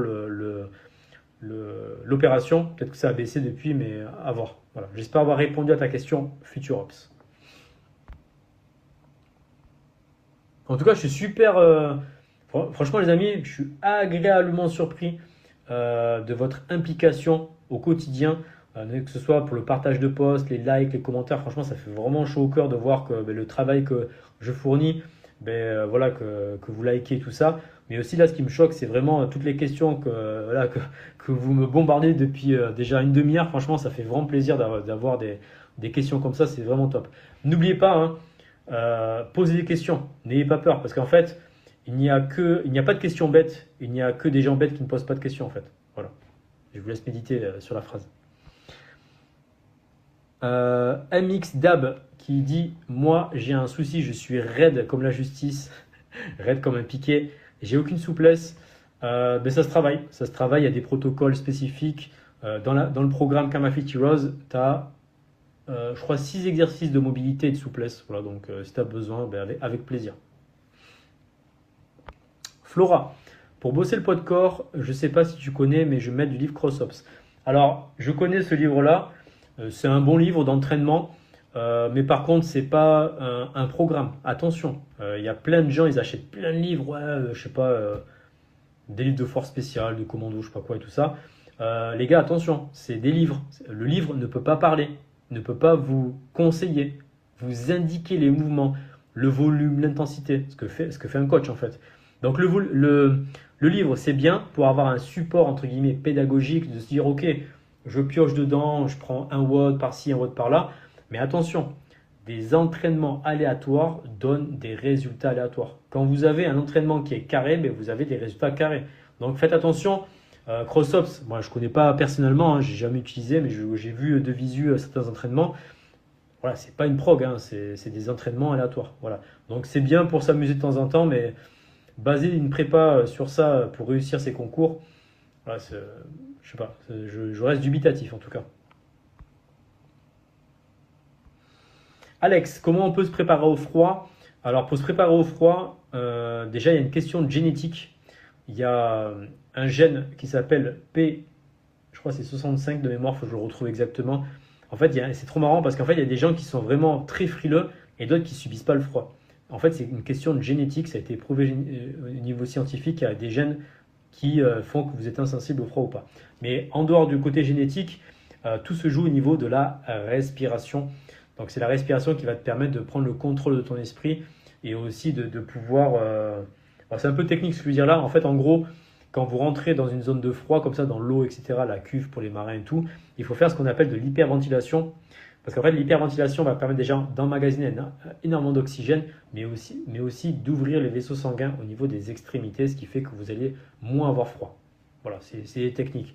Et après, il y a une autre technique aussi, c'est d'augmenter, j'allais dire de presque 1 degré, la température corporelle en faisant grave de sport, en courant sur place, etc., en faisant des burpees et tout. Et en fait, quand vous rentrez dans l'eau, et bien, comme votre température corporelle est légèrement plus haute que la normale, et bien, en fait, le temps qu'elle redescende et que vous soyez entre guillemets frigorifié, mais ça mettra plus longtemps que votre camarade. Voilà. Donc, du coup, vous avez un avantage de temps par rapport à vos concurrents. Voilà. Je vous simplifie au max parce que sinon, si je vous fais un cours complet sur le froid, j'en ai pour 1 heure. Voilà, je vais essayer de vous donner quelques pistes à explorer, mais en tout cas, tout se joue au niveau de la respiration et il y a des techniques très précises de respiration à faire, l'hyperventilation et d'autres techniques de visualisation, etc. Que m'a donné d'ailleurs visualisation, que m'a donné un commando marine. Comment il s'appelle déjà? J'ai perdu son nom. Matt, voilà, Matt, qui avait écrit le livre, je crois, de mémoire, Objectif, Force Spéciale. Voilà, où il parle un peu de préparation mentale dedans. Et c'est lui qui m'avait dit, dis à tes gars de faire de la visualisation sur le froid avec une technique spécifique. Voilà, que je donne à mes élèves.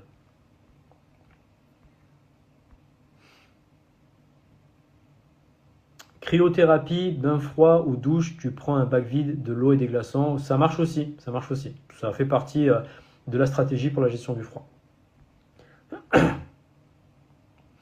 Anne, quand se déroulent les stages et combien de temps? Alors, actuellement, les stages sont complets. Donc là, il y a l'automne camp qui arrive la semaine prochaine. On va commencer dès jeudi soir, enfin non, c'est le vendredi, mais on va commencer jeudi. En fait, j'ai ouvert 20 places. En une semaine, les places sont parties. Voilà. Entre-temps, il y a eu des pelots qui sont partis du stage parce que problème personnel, etc. Et j'ai même pas eu le temps de faire une story sur Instagram pour dire les gars, il y a 3 places qui sont libérées. Qu'en fait, les gens me contactaient pour me dire ouais, j'ai entendu parler de l'automne camp, je veux participer, tout ça. Et du coup, en fait, les 3 places qui sont libérées dans la journée sont remplies aussitôt. Voilà. Donc, là, actuellement, tous les stages que je fais partent, enfin, les places partent rapidement parce que voilà, ça fait déjà des années qu'on fait des stages chez KarmaFit et qu'en plus, on a des instructeurs de haut niveau quand même parce que là, à l'automne camp, il y a Wayne du 1er PIMA, il y a Fred du 13e RDP, il y a aussi des gendarmes, voilà, je dirais pas la spécialité, mais en tout cas, voilà, on ramène quand même des instructeurs de très haut niveau. Et puis en plus aussi, on fait des cours que vous allez retrouver nulle part ailleurs, notamment dans l'automne camp. Je vous spoil, parce que voilà, je peux le spoil, il n'y a pas de souci, ils sont au courant les élèves. Déjà, on va faire un atelier d'art oratoire de groupe, c'est-à-dire qu'en gros, ils vont devoir présenter leur groupe respectif devant les instructeurs avec un objectif précis, c'est-à-dire, voici notre groupe, on va vous faire la présentation et le but c'est de nous rejoindre. Voilà, donc nous, les instructeurs, on va jouer le rôle d'un candidat pour le monde militaire et ils doivent nous recruter.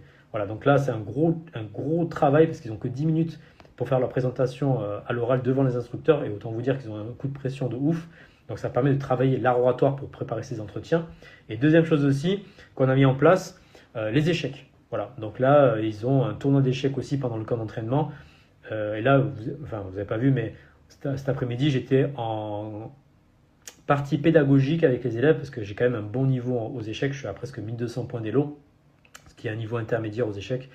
Et donc, du coup, ben voilà, je jouais avec eux et je leur expliquais toutes les stratégies à mettre en place pour être prêt pour le stage. Alors, vous allez me dire, Aurélien, autant je comprends l'atelier d'art oratoire en groupe pour travailler l'oral, machin, mais les échecs, c'est quoi le rapport avec le monde militaire, gendarmerie, etc.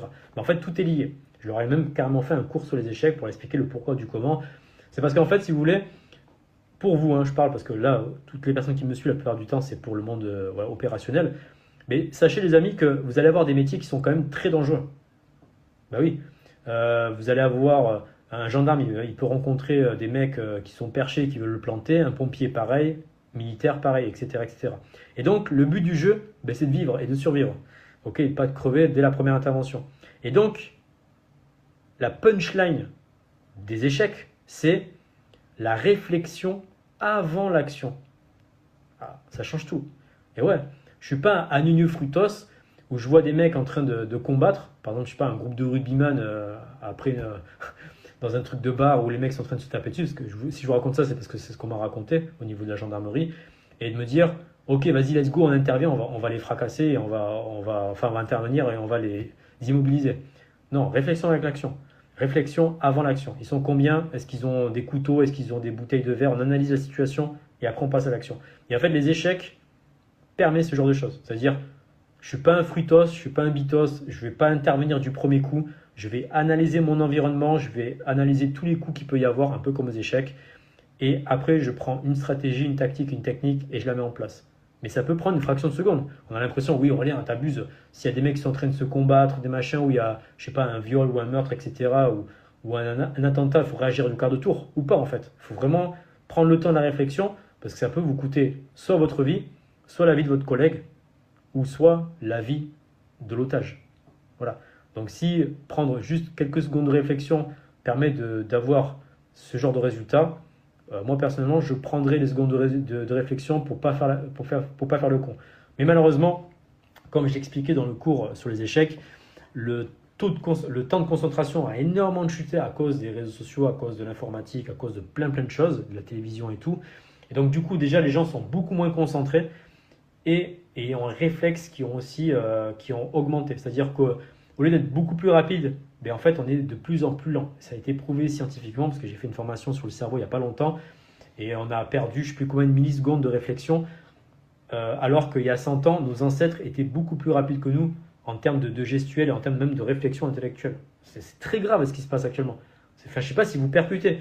Ça veut dire que là, actuellement, on a une technologie de ouf, on a des iPhones, des ordinateurs, on a l'intelligence artificielle, et on devient de plus en plus con et de plus en plus lent.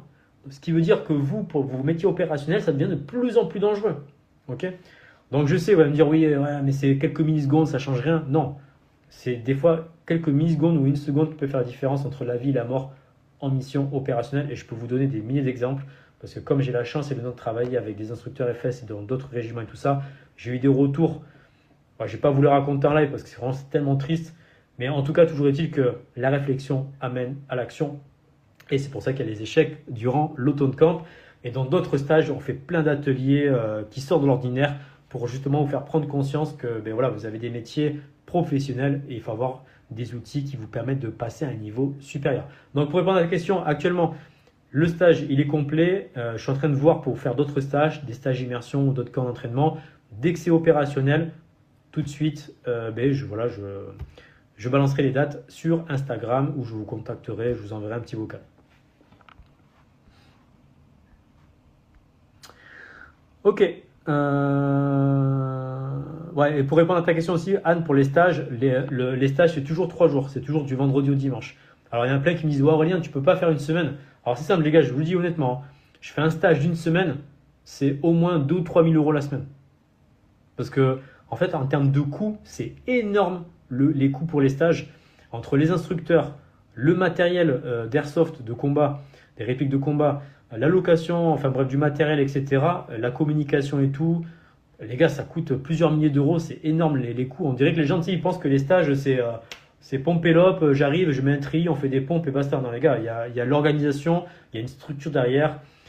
Donc, du coup, ça coûte très cher d'organiser des stages. Et donc, si je fais des stages sur une semaine, ça coûterait, je vous le dis honnêtement, hein, au moins 2 000 euros facile un stage. Donc, pour éviter que ce soit des prix inabordables pour le commun, entre guillemets, des mortels, bah, du coup, je fais des stages sur 3 jours qui est beaucoup plus abordable et qui sont en dessous des 1 000 euros. Alors, Greg, est-ce que c'est possible de venir s'entraîner dans ta salle hors des stages? Bien sûr, je suis ouvert du lundi au vendredi sur Bordeaux. Voilà, pour ceux qui sont sur Bordeaux, vous pouvez venir vous entraîner avec nous. Voilà, je suis ouvert le matin 10h midi, le soir 18h, 20h30, 21h. Et voilà, vous venez vous entraîner avec moi. Et on fait des entraînements, de la boxe, des jeux d'échecs, de la méditation, des watts de ouf. Enfin bref, il y a de quoi faire. On s'ennuie pas. Et d'ailleurs, même si vous n'êtes pas sur Bordeaux et que vous voulez vous entraîner, que vous voulez venir vous entraîner sur Bordeaux, vous êtes les bienvenus. Hein. Vous n'êtes pas obligé d'habiter sur Bordeaux pour venir.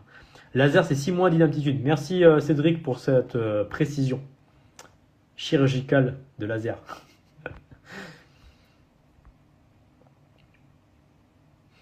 Corentin, quel niveau faut-il avoir pour être pilote d'avion de chasse? Écoute, je ne pourrais pas te répondre, je ne suis pas compétent sur le sujet.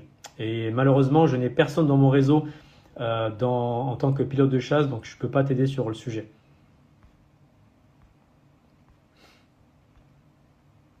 Salut Noah. Ah, il me tarde mec pour la boxe. Juste un aparté Noah, il faudrait que tu m'aides. Parce que quand je fais la boxe en ce moment, quand je tape dans les sacs, j'ai hyper mal aux épaules. Pourtant, j'ai des grosses épaules, ça va, je ne suis pas non plus une merguez là. Je ne sais pas si tu as des techniques de renfort spécifiques pour l'épaule. ou si c'est de la mobilité que je dois faire, ou peut-être mon technique de frappe qui est pas bonne, mais franchement, au niveau des épaules, je douille. Il faudra que tu me contactes par rapport à ça, frérot. Salut Joker! Death Note a acheté un badge. Ok.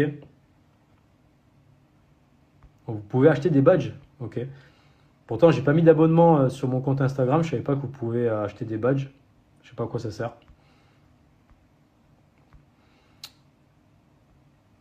De toute manière, la répétition fait que tu t'habitues.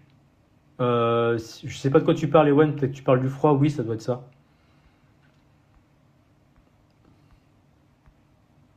Salut Sharatsi. Ok, ok. Lucas, c'est quoi ton conseil du coup, chef? Putain, Lucas, je te jure, tu m'énerves, enculé. Ah, Lucas, je te jure. Je vais m'occuper de toi personnellement au camp, là, à force que tu m'appelles chef, tu vas voir.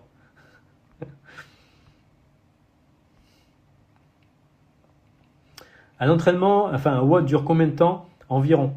En fait, ça dépend. Ça dépend du cycle sur lequel tu es. Ça peut être un entraînement de 7 minutes comme 1 heure. Mais en fait, ça dépend de ton objectif, ça dépend de la programmation, ça dépend de plein de paramètres. Mais en gros, c'est entre 7 et 1 heure. 7 minutes et 1 heure.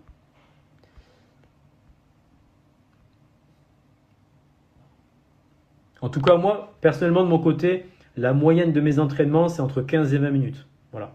Ça arrive que je fasse des entraînements d'une demi-heure, voire 1 heure, mais c'est peut-être une fois par semaine ou une fois par mois, parce que je trouve que ça n'a pas grand intérêt de faire tout le temps des entraînements aussi longs. Alors pourquoi chef, ça m'énerve? Parce que les gens ne sont pas au courant, Lucas. C'est parce que chef, en fait, ça me fait penser au kebab. Tu vois, chef kebabiste. Moi, je suis pas kebabiste, les gars. Donc, en plus, chef, je trouve ça tellement dénigrant parce que tous les mecs de la street s'appellent chef. Tu vois, ouais, chef, ça va, chef. Ouais, c'est bon, ça m'horripile. Non, non, je suis pas un chef kebabiste, les gars. C'est coach, sensei, Aurélien, ce que tu veux, mais chef, ça, ouais, c'est intenable. Du coup, les loulous, je vais répondre encore à quelques questions et après, je vais décoller. Donc, prenez bien le temps de la réflexion, de la méditation pour poser des questions. Je suis à votre disposition, les amis. En attendant, le temps que vous me posez des questions, n'oubliez pas, je vous le rappelle, le 25 septembre, vous avez la possibilité de participer au challenge Karma Fit Heroes qui se déroule en ligne et qui est 100% gratuit et offert. Vous avez le lien dans ma bio Instagram ou dans ma story Instagram. Des fois, je le mets en story. Et c'est 5 jours de coaching où on se retrouve le soir en visioconférence sur Zoom où je vais aborder des cours spécifiques sur la préparation mentale et la préparation physique pour les concours militaires, pompiers, gendarmerie, etc. Donc voilà, ça va être 5 jours les gars de oufissime avec plein de cadeaux, plein de bonus, plein de surprises que j'ai préparées. Donc voilà, profitez-en. Il y a déjà de mémoire 160 personnes qui ont rejoint le groupe Telegram, c'est énorme. Donc les gars, quand je vais faire le Zoom, je crois qu'on va exploser le Zoom. Je crois que je suis limité à 100 personnes. Donc je crois que je vais devoir prendre l'abonnement supérieur pour accueillir tout le monde parce que je crois qu'on ne pourra pas réceptionner tout le monde. Je me rappelle un jour, j'avais fait un Zoom avec Fred du 13e RDP et en fait, on a eu plus de 100 personnes qui sont connectées et en fait, je ne comprenais pas, je voyais toujours marqué 100, ça ne bougeait pas. Je dis, mais on ne devait pas avoir plus de monde. Et en fait, je l'ai su après qu'on était bloqué à 100 personnes. Voilà. Greg, ta salle est aussi ouverte pendant les vacances scolaires? Bien sûr, la salle est ouverte pendant les vacances scolaires pour la simple bonne raison que comme je coach des gens qui se préparent pour des concours, eux, ces gars-là, ils prennent pas de vacances. Alors ça me fait rire aussi. Juillet-août, les gars, c'était Merguezland. Oui, Aurélien, je viens pas m'entraîner, j'arrête l'abonnement ou je sais pas quoi. Enfin bref, je pars en vacances et tout. Ouais, mais pendant que toi, tu pars en vacances, en fait, ton concurrent, lui, s'entraîne, tu vois. Donc du coup, t'étonnes pas qu'à la rentrée, quand tu vas arriver à faire ton socle le 21 septembre, là je parle pour les gendarmes, là, parce que la semaine prochaine, c'est les écrits, là, ben, que toi, tu réussisses pas et que ton concurrent, lui, réussisse parce qu'il a peut-être plus bossé que toi, en fait. Donc oui, pendant les vacances, je suis ouvert parce que moi, j'ai des gars à coacher, j'ai des hommes et des femmes à coacher au quotidien, et eux, ils ne prennent pas de vacances scolaires, parce que la plupart, déjà, un, ils travaillent, et puis deux, ils ont un gros concours derrière, que ce soit gendarmerie, pompiers pro, BSPP, etc., ou force spéciale. Donc oui, je suis ouvert.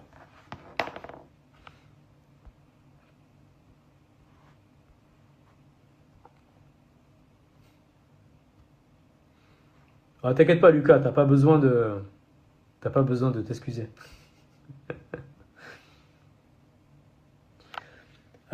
Tu conseilles combien d'entraînements en natation par semaine pour être bon? En fait, tout dépend du niveau. Si tu es à un niveau 0, bah, c'est 3 séances par semaine jusqu'à que tu atteignes un bon niveau. Une fois que tu atteins le niveau adéquat par rapport à tes sélections, tu redescends à une seule séance par semaine. Parce que derrière, tu as d'autres choses à bosser. Tu as le cardio, tu as les tractions, les pompes, peu importe, je ne sais pas ce que tu fais comme concours. Et si tu as déjà un excellent niveau, bah, pareil, une séance par semaine, ça suffit. Donc, niveau débutant, 3 séances. Niveau intermédiaire, 2 séances. Et niveau expert, une seule séance, ça suffit. Ethan, pour méditer, ça marche de seulement se poser dans le calme et faire des exos de respiration où il faut utiliser des techniques spécifiques. Waouh! Alors là, Ethan, tu me poses c'est pas une colle, mais ça va être long à expliquer. Je vais essayer d'être le plus synthétique possible. Rejoins le challenge Karma Fit Heroes parce que justement, on va aborder les techniques de respiration et de méditation pendant le challenge. Tu as le lien dans ma bio Instagram. Mais en tout cas, pour la méditation, pour simplifier, tout repose sur la respiration. Donc la méditation, tout repose sur la respiration. C'est vraiment l'objet principal de la technique de méditation sur la respiration. Et je vais aborder le sujet, je vais vous faire une masterclass de ouf les gars, vous n'êtes pas prêts. Je crois qu'on va même péter les 2 heures de cours pendant le challenge. Si vous êtes chaud, hein, voilà, si je vois que tout le monde s'ennuie, je ferai un cours de 10 minutes, ce qui m'étonnerait. Parce qu'à chaque fois que je fais le cours, les gens ils sont wow, c'est trop bien et tout. Enfin, je l'espère en tout cas pour les prochaines sessions. Mais en tout cas, des retours que j'ai eu des cours sur la méditation, tout le monde a kiffé. Donc du coup, voilà, je vous invite, toi et la communauté, à vous inscrire au challenge parce que je vais faire une masterclass sur la méditation et vous allez repartir avec des pépites de malade.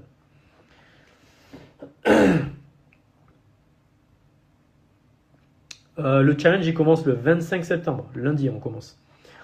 Tu conseilles des compléments alimentaires? Oui, je conseille uniquement 2 compléments. Le peptan et les oméga 3. Après, protéines, pourquoi pas à la rigueur si vous êtes vraiment très maigre et que vous avez vraiment besoin de grossir assez rapidement en masse musculaire. Mais sinon, si vous n'avez pas ce problème-là, c'est vraiment le peptan et oméga 3. Après, tout le reste, BCA, je sais pas, il y a quoi, glutamine, créatine. Je vous dis honnêtement, c'est du bullshit en barre. Vous vous faites arnaquer, vous gaspillez votre argent pour rien. Vraiment, je vous dis honnêtement, ça sert strictement à rien. Sinon, par contre, le peptan et l'oméga 3, ça, par contre, c'est ultra utile pour la récupération.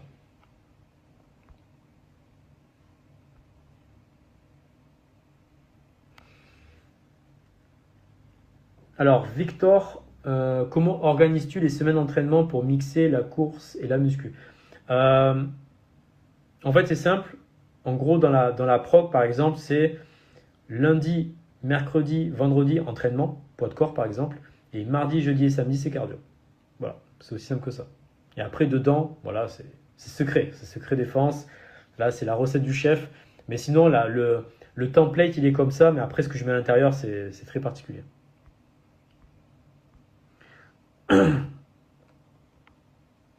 Le peptan, il sert à quoi? En fait, le peptan, en fait, si vous voulez, c'est de la protéine de bovin, en fait. Et ça permet, en fait, de régénérer plus rapidement les tendons aussi de gagner en élasticité au niveau des tendons, ce qui fait que ça réduit les risques de tendinite. Et même si vous avez une tendinite, par exemple, je sais pas, au poignet, aux articulations, au bout de... C'est très long par contre, hein, ça prend entre 8 à 12 semaines, mais ça atténue au fur et à mesure les problèmes de tendinite. Voilà. Donc si vous avez beaucoup de mal à récupérer au niveau articulaire, le peptan, c'est infini, c'est-à-dire que c'est pas une cure à faire sur un mois et après on s'arrête. C'est en prendre non-stop. Parce qu'en fait, je vais vous expliquer au niveau nutritionnel. En fait, si vous voulez, à l'époque de nos grands-parents, parce que je pense que la plupart vous n'avez pas connu ça, nos grands-parents faisaient ce qu'on appelait des pot-au-feu. Ok. Donc les pot-au-feu, c'était une grosse... qu'on appelle ça déjà? Putain. J'ai un trou de mémoire là. C'était des grosses... merde. Des trucs pour faire cuire à la vapeur là. Cocotte minute. Voilà, putain, j'ai perdu le mot là. Donc c'était des grosses cocottes minutes où on mettait du poulet, je sais pas, des légumes, des poireaux, etc. On faisait chauffer pendant 3 ou 4 heures d'affilée, c'était gavé long. Et en fait, si vous voulez, comme on faisait le pot-au-feu comme ça, sous pression voilà, de l'air chaud et tout ça, et bien en fait, j'allais dire, le peptan sortait des ligaments du poulet et partait dans le bouillon. Et en fait, du coup, mais quand tu prenais ton pot-au-feu avec la soupe, etc., mais tu récupérais tout le collagène, voilà ça, tout le collagène qu'il y avait dans le poulet. Du coup, tu le récupérais comme ça. Sauf que maintenant, comme on est passé à l'ère du McDo, kebab, pizza, pâtes et riz, bah, du coup, en fait, notre alimentation est très pauvre en collagène. Ce qui fait que on développe de plus en plus de problématiques de tendinite et d'acidose. Mais je ne vais pas rentrer dans le détail parce que si je commence à rentrer sur l'équilibre acido-basique, on n'est pas sorti. Voilà, parce que c'est un cours vraiment très très long. La dernière fois que j'ai fait le cours sur les équilibres acido-basiques et l'alimentation, le cours a duré 3h30. Voilà, donc il y a beaucoup de choses à dire.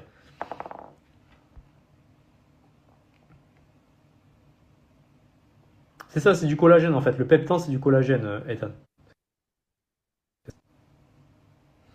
Nathan, tu as eu des retours des personnes ayant rejoint le deuxième RH? Oui, j'ai un élève au deuxième RH, ça se passe super bien. Par contre, c'est très dur là-bas parce que c'est l'équivalent du 13e RDP, donc ça demande une grosse condition physique et beaucoup d'intelligence de situation. Voilà. Du coup, les amis, je vais répondre à une dernière question. Après, je vais décoller. Et voilà, cette semaine, je vous prépare plein de vidéos sur Instagram, plein d'entraînements que vous pourrez faire à la maison. D'ailleurs, je vous invite, quand je posterai les vidéos, à marquer vos scores dans les commentaires pour voir le niveau que vous avez. Ça m'intéresse, ça m'intrigue un peu de voir votre niveau. Parce qu'en fait, je sais que la plupart des gens ne me le disent pas. Tout le monde fait mes entraînements, mais personne ne me dit oh, Aurélien, l'entraînement était bien, j'ai fait tel temps. C'est hyper rare d'avoir des retours. Et pourtant, je sais qu'il y en a beaucoup qui le font. Donc, n'hésitez pas à me faire des retours sur les entraînements que je posterai cette semaine pour les préparations GIGN, chasseur alpin, etc.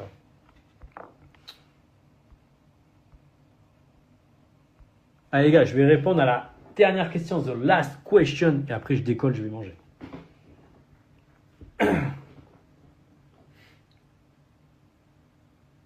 Prenez le temps de la réflexion. La réflexion avant l'action.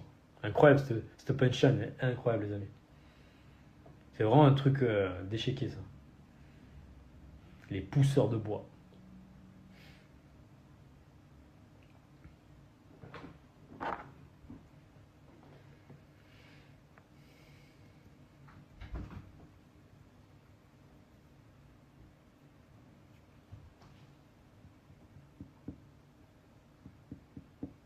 The last question, les amis. Dernière question. Après, je décolle. Profitez-en.